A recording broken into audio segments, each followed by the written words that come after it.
కనకం నిన్ను మాస్టర్ని విడగొట్టింది ఆ డబ్బరావు దంపతులే కదా. ఎందుకంటే అవునవును నేను చెప్తా వినండి, అది కరెక్టో కాదో లాస్ట్లో చెప్పు. కరెక్ట్ అయితే కరెక్ట్ అని చెప్పు, లేకపోతే రాంగ్ అని చెప్పు.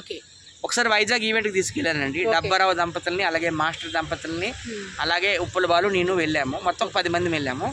మాస్టర్ దగ్గరికి వెళ్ళిపోయి, మాస్టర్ దాని క్యారెక్టర్ మంచిదే కాదండి, అది ఇదండి అదండి మంచిదే కాదండి, దాంతో మీరు ఉంటారేంటండి, దాంతో మీరు ఎందుకుంటారని ఆయనకి చెప్తారు. ఈమె దగ్గరికి వచ్చి ఏమంటారు, వాడు పిచ్చోడు, తాగుబోతాడు, ప్రతి ఆడదాన్ని గెలుగుతాడు, వాడితో నీకేంటి, చక్కగా నువ్వు సెపరేట్ అయిపోయి ఈమెతో. అంతే కదా, కరెక్టే కదా, కరెక్టే కదా. సో మీ ఇద్దరికి గొడవలు పెట్టేశారు కదా, గొడవలు పెట్టడం వల్ల విడిపోయారు కదా. ఫస్ట్ నిప్పేసింది వాళ్ళే అండి, కరెక్ట్ కదా. సో మీకు కూడా పిల్లలు ఉన్నారండి, డబ్బరావు దంపతులు నీకు కూడా పిల్లలు ఉన్నారు. రేపు పొద్దున మీ పిల్లలకు కూడా అలా అవ్వచ్చు. చూసుకోండి, చూసుకోండి, మంచి చెడు చూసుకొని మాట్లాడండి. ఓకే.